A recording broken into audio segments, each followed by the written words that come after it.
Go to the internet. All the naked ladies are Christians. You see Martha. Martha is coming like a prostitute. But you will never see Amina. All of you go to Harvard. How did your own education in Harvard translate to nakedness? And Amina also went to Harvard, but there was something binding her, and she could not change. Both of you read chemistry. Both of you read medicine. Both of you read cyber security. How did your own cyber security translate to nakedness? Because we don't understand kingdom. These guys will pay money to buy positions in Western civilization so that they can bring Islam there.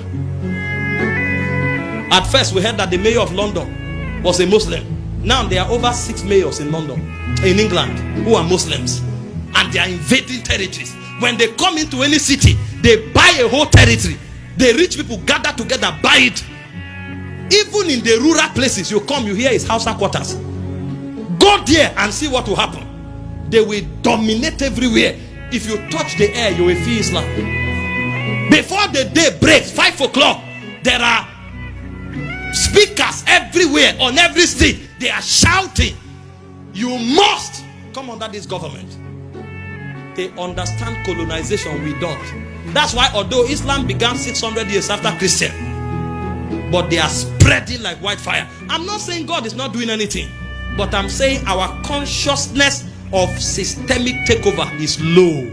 So when a Christian goes to a bank, his glory is that I've gotten a new job, breakthrough has come. He shares his testimony in church and he thinks it's over. Users of God. But when a Muslim goes to the bank, the first question he's asking, the first agitation is that, where can we start praying here? And he will tell you, if it's 12 o'clock, we must pray. So if you don't give him a prayer place, he will put his mat in his office and start praying there. Because he's telling you that what he believes is superior to this job. And he will fight until you create a position, a place of prayer. And no matter how rigid that bank is, you know that you can't stop him by 12 o'clock on Friday. He will rather give up that job. And when he gives it up, he will tell you, go to hell. What did they know? What were they taught? But the Christian, even if you organize prayer, they will come and say, stop this religion here. Stop this religion. Is this a place of prayer? Is this church? This is bank. If you want to pray, go to church. And they think they are learned. I'm not talking about the religiosity of not being excellent at your job and just doing religion. No, that's not what I'm saying. But I'm talking about a people that have a heart to take over systems. There are many campuses in Nigeria today. Riots break out because they refuse to give them a land to build mosque. And if these guys are driving, when it's 12 on Friday, they will park trailer in the middle of the sun, kneel down there and they are praying. Call a Christian for prayer meeting. If you don't put AC there, he won't pray. And even that prayer, if it becomes long, he will go away. Do you know the pride of a Muslim man? For his forehead to be black. You know what that means? He has not that hair on the ground until he gives you an idea of the hours he has invested on the altar of prayer. So when their forehead, his head is black, they are proud about it. They want to rub off their religion on your face. And I'm not saying advanced religion. I'm saying become conscious that there is a government that is breaking into the earth and you are the agent of that government. This is the priority of God. And so when God visits the bank, he's asking these Christians that are here, what are they doing?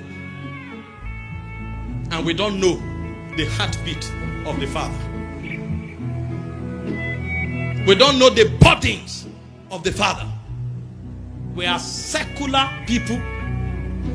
We think we are social people. And we don't carry the weight of the kingdom. And the worst part now is that we have done it so much in the world, we are bringing it into church. Today, church is like club.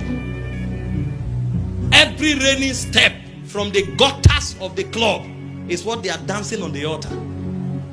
So even when they come to church, that 2 hours of reverence, they can't keep themselves. The thing has eaten them so much. And you see very carnal people who know nothing about God trying to invent the operation of a strange spirit into church.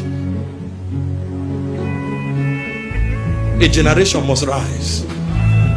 A generation that has the body to see that everywhere that man has business, Jesus will reign. That's the generation God is raising. This is not about building church auditoriums necessarily. This is about raising the people that have the stature and the rank to bring Jesus to a territory and insist that Jesus must be worshipped. And because of their presence, it will happen.